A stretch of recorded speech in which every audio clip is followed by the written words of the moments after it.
Hi, I'm Kino MacGregor, and we're going to take a look at Utthita Hasta Padangusthasana. This is one of the first and most challenging postures, the standing sequence of the Ashtanga Yoga primary series. Many people make the mistake of trying to lift the leg really high in this balancing posture, thereby compromising the core of the posture, which is to find a stable sense of balance and stability deep through the legs. Julia is going to be my model today, and we'll start off on the right side.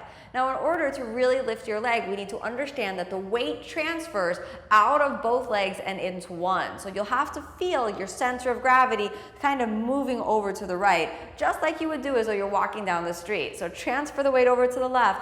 Inhale, holding onto your foot.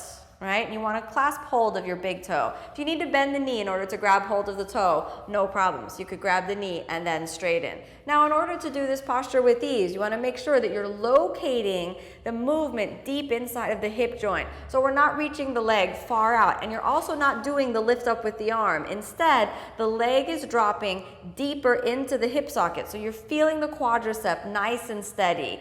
Dropping deeper into the hip socket will naturally bring the leg a little bit higher.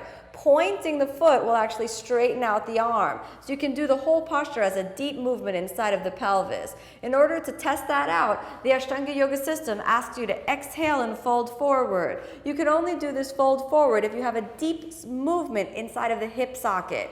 Inhale after 5 breaths, we come back up to standing.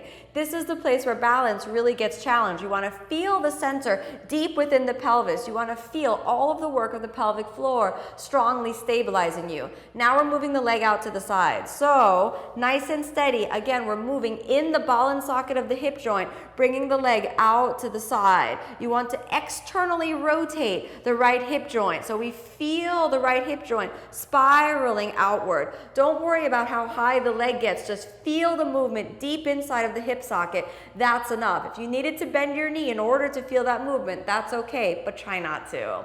Feel your standing leg nice and straight. Don't compromise the levelness of the pelvis in order to worry about getting the leg. Also, try not to do the rotation with the arms. Just use the arms as sort of placekeepers. Feel the leg doing the work deep inside of the socket. After 5 breaths, you want to feel the rotation of the hip joint so the hip joint moves while the pelvis remains stable. Once you connect to that sense of stability, then exhale, folding all the way forward. Inhale all the way right back up. And again, you want to use the flexion of the hip joint to lift the leg naturally. Pointing the toe, dropping deeper into the socket to feel the strength and stability of the leg. Make sure that your knee is straight and don't bend your knee in order to get it higher.